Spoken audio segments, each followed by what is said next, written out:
Emmanuel Salas heard the snake before he saw it. There was that rattle, Emmanuel, known as Manny, recalls to CNN Travel Today. Immediately, we jumped back. Manny tried not to panic, but when the snake came writhing out of a bush and proceeded to unfurl and stand alert, Manny felt the fear kick in. It looked like it was kind of aggressive. It was standing up, he recalls. We were all freaking out. It was early. 2019. Manny and two friends were hiking back from the Bridge to Nowhere, a remote structure built for an abandoned 1930s highway project in California's San Gabriel Mountains. 20-something Manny was born in Mexico but grew up in California, and he was familiar with the state's more hair-raising wildlife. But it was one thing reading about venomous rattlesnakes, and another thing coming face-to-face with one in the middle of nowhere. I'm terrified of snakes, says Manny. And we were on this part of the trail where it's very narrow. On one side you have a clearing, with a bit of a drop and a steep fall.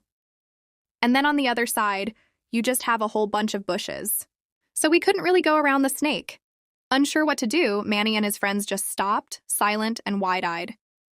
We were just standing there, figuring out what we could do, how to try and scare it, when another group came up behind us. Manny turned to see 3 women, each with a backpack strapped to them, each looking confused. The trio was familiar, one of them in particular, and Manny realized they'd all been at the Bridge to Nowhere together earlier that day. Under the bridge, you can go and swim in these pools. There's a river running underneath, explains Manny. We'd all stopped there and swam for a bit. While bathing in the pools, Manny had been struck by one of the women. She'd been sitting on a rock, laughing with her friends in between snapping photos of the view. I remember thinking, damn, that girl looks pretty cute, says Manny. But Manny didn't speak to her. And when Manny and his friends left the bridge, the women were still there. But now they'd all unexpectedly reconvened to face down a rattlesnake. Laura's perspective? While she was sitting on the rock at the Bridge to Nowhere, Laura Binder didn't really pay Manny Salas much notice. And later, when Laura and her friends ran into Manny and his group on the trail, she didn't recognize him right away. Laura's first thought was simply, why are those guys just standing there? Then she saw their expressions and realized something wasn't right. Be careful, said one of Manny's friends. There's a rattlesnake literally right there. He indicated in front of them, where the snake was still standing to attention. Laura gasped. She was from Vienna, Austria, where there is no dangerous wildlife to speak of. California rattlesnakes were new territory. Fortunately, Laura's 2 friends were a little calmer in the face of danger, and Manny and his party felt some safety in their numbers increasing. The 2 groups banded together to scare off the snake by stomping their feet, clapping and shouting. Eventually, the snake slinked off into the foliage, allowing the group to continue warily along the path, in part because of the snake encounter, and in part because it was getting dark. Laura's group and Manny's group made the decision to hike the rest of the trail together. As they put some distance between themselves and the snake, the hikers started to calm down, and the 2 groups introduced themselves as they meandered down the trail. The path was just wide enough for the hikers to walk 2 by 2. By coincidence, Laura and Manny found themselves next to each other, and they chatted as they went. The 2 discussed their shared love of the outdoors, with Laura mentioning she was new to California. She'd moved there in early 2019, leaving behind her home city of Vienna, where she'd grown up with an Austrian mother and a South Korean father. Since I was a baby, we went to so many different places, and I also studied abroad in Japan and in South Korea. Laura tells CNN Travel Today, I love to travel. It was Laura's desire to see the world that prompted her to move to California to pursue a postgraduate degree at UCLA. When Laura encountered Manny and the rattlesnake, she was still kind of new in the city. She was in a relationship, but her partner didn't live in Los Angeles. I was a little lonely and I wanted to meet more people, Laura recalls. I think as a foreigner, it's also hard to make connections that are not just surface level. At first, Laura and Manny's conversation stayed pretty surface level, but soon they were talking about Laura's life in Vienna and Manny's experiences growing up in California. The conversation segued into rock climbing, and Manny and Laura realized they shared a favorite hobby. Manny, who was single, wondered if his connection with Laura might have romantic potential. Then Laura mentioned her boyfriend. I was like, okay, this isn't going to go anywhere romantically, that's fine. But I may have a new buddy to go with me to the climbing gym, recalls Manny. And then at the end of the hike, when we got to the parking lot, Laura asked for my number. I felt like we were vibing, but in a friendship way. says Laura. I didn't know anyone who was a climber in LA, so it was just cool for me to meet someone who had the same hobby. The two hikers exchanged details, promising to meet up and climb together sometime soon. Climbing together, Manny and Laura kept to their word and arranged to go climbing a few weeks after the snake brought them together. Afterward, they went out to eat. One of Manny's uncles owns a restaurant in downtown LA, and he took Laura there for her first taste of real Mexican cuisine. Mexican food is not very authentic in Austria, says Laura. So it was cool that Manny could show me that. It wasn't long before the two met up again, and that's when we started having really real, deep conversations, says Manny. It wasn't something superficial. For Manny, it was during this second get-together that the reality sank in. I began to realize, I think I may catch feelings if I keep going with this friendship, and that's not good. Because she obviously has a boyfriend, and I respect that, he says. So at the end of their second get-together, Manny was candid with Laura. I was like, hey, it's been cool hanging out with you, but the more I get to know you, the more I realize that there's potential for me to catch feelings. I respect that you are in a relationship, and I don't want to be that person. I don't want to be that guy. So I think we should just not hang out anymore. It was, says Manny, a little extreme to cut off the friendship altogether, but he felt it was the right decision. I didn't see it as anything other than a friendship, says Laura. I was really devastated, because I felt like we had a good connection. I'd finally made a good friend here, and he didn't want to see me anymore. After that, Manny tried to consign Laura to the past. He figured he'd never hear from her again, that soon enough she'd be back living in Europe. He deleted her number from his phone. Brought back together. Several months passed. Occasionally, Laura and Manny thought about one another, both feeling a little sad about the friendship that could have been. Then in early March 2020, Laura visited her boyfriend, who lived elsewhere in the United States, and the two called it quits. Things between them didn't feel right anymore. I came back to LA after visiting him, and then 2 days later, the lockdown happened, recalls Laura. The coronavirus pandemic had hit. Now the United States was shutting its borders. Laura had to make a decision, return to Europe, or wait out the uncertainty in California. A lot of my friends were other international students, and most of them had already gone back, says Laura.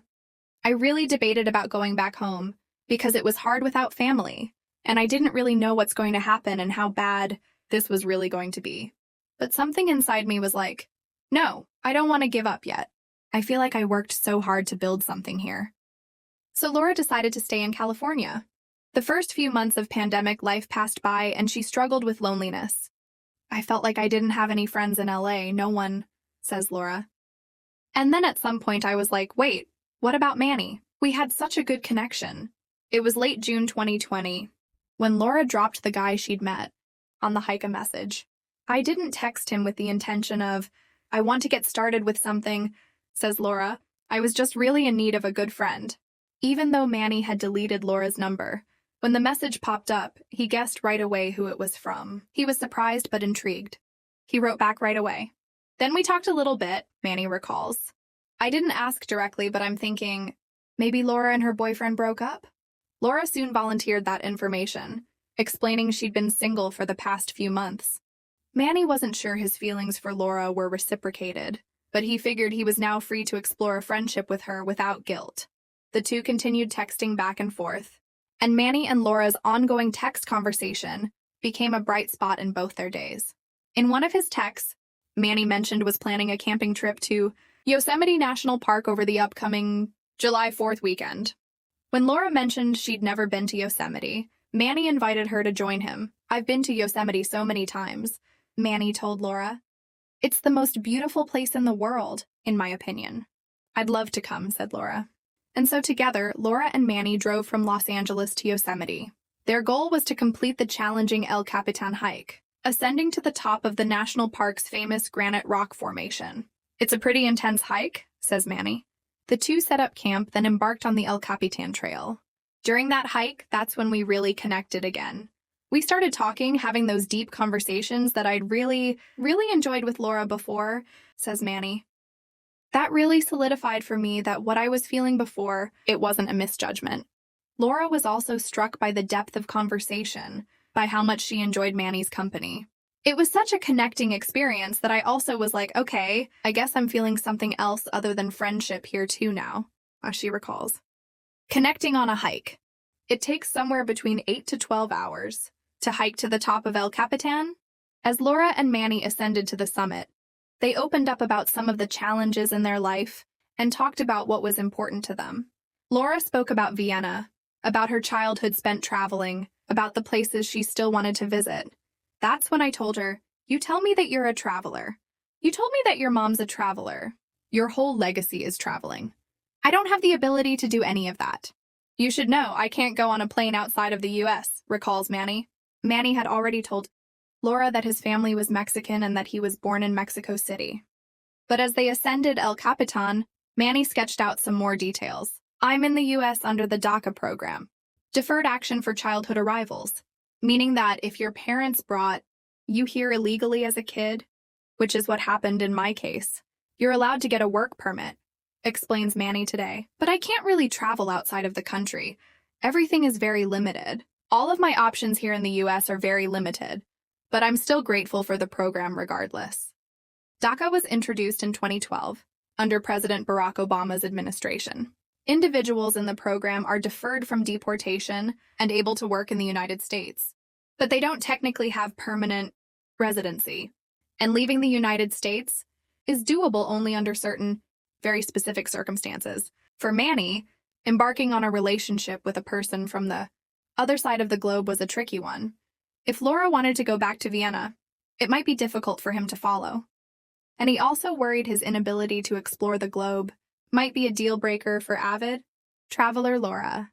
But Laura was undeterred, inspired by his positive attitude. What really stuck to me was that Manny said, "We are in a not ideal situation, but where there's a will, there's a way. And if we really want it, I'm sure we'll find a way to figure it out," she recalls. Manny's assuredness was also an antidote to the loneliness and sadness Laura had been feeling for much of 2020. At the top of El Capitan, Laura and Manny surveyed the view and smiled at each other. Both felt increasingly certain they had something worth pursuing. "It was just really bonding," says Laura of the day hiking. "We just talked about what ifs and what things would look like. And I really liked that." When they eventually returned to the bottom, night had fallen. Laura and Manny were tired but happy. They stood for a moment, feeling proud of the day's excursion and excited for the future, admiring the surrounding landscape. There was this river at the end of the hike, and in the background you could see the massive, beautiful mountain that we just climbed, recalls Laura. There was a full moon, or pretty close to a full moon, right above it. So it was really beautiful, picturesque. Then we were both like, "Let's do something crazy," recalls Manny. We said, "Are you down to skinny dip?" And then we just jumped in the river.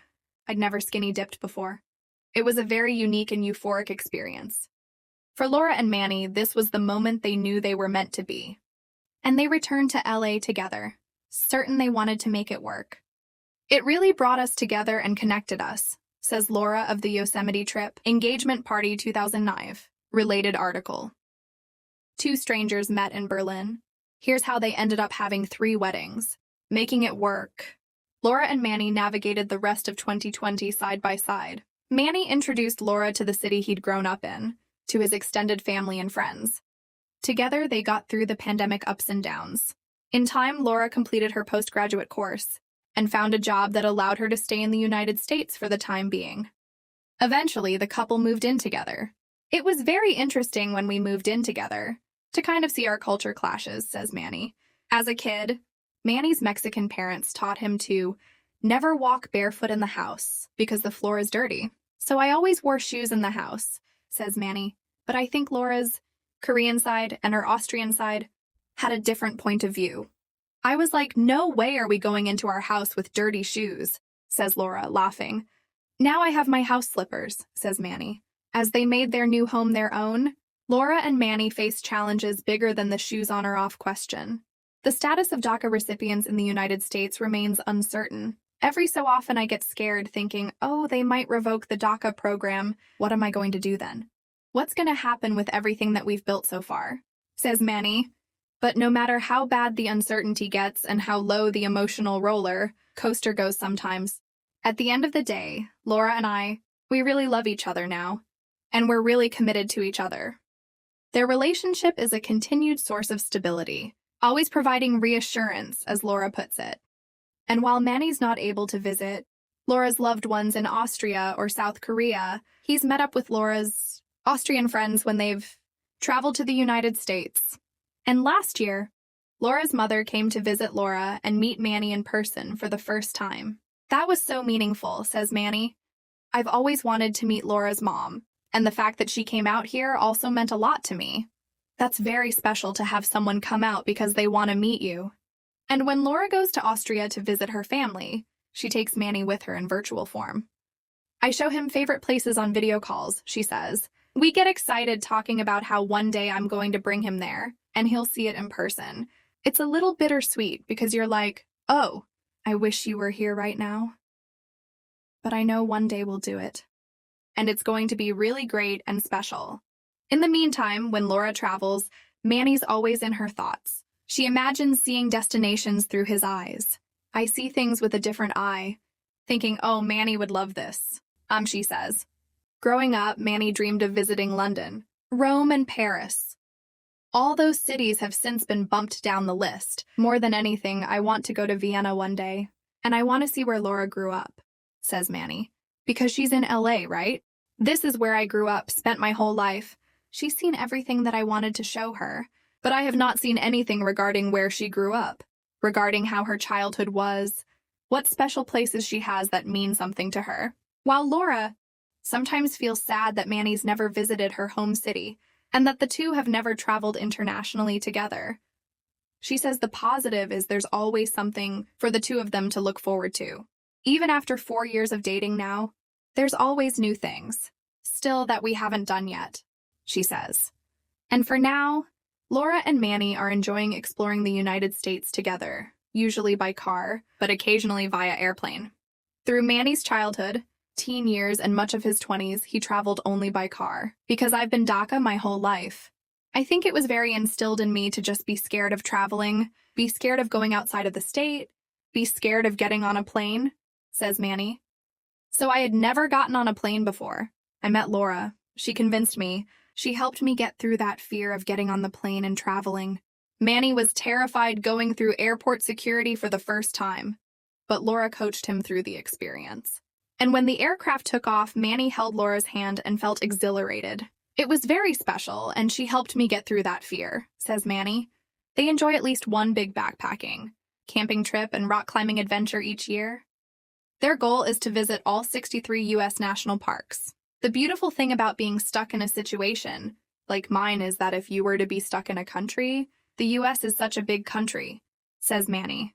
There's just so much to explore, so much to see. And the couple still treat every long hike as an opportunity to bond, to have a deep connection in the outdoors, as Laura puts it. As they ascend mountains, cross bridges, and marvel at stunning panoramas, they talk about everything and anything. Laura also brings along her camera to capture the moment. She loves taking photos, and often uploads snapshots of her adventures with Manny to her Instagram account, RL Laura Biol. Biol is a shortened version of Laura's Korean middle name, Biol Nim. The couple's dogs, Jupiter and Nova, who became part of Laura and Manny's household last year, have also joined their recent adventures. They make us so happy, says Manny of their pets. Feeling grateful, Laura and Manny have been busy enjoying new adventures across the U.S., so they've yet to return to the Bridge to Nowhere together. We always say we want to go back, says Laura, of the spot where they first crossed paths.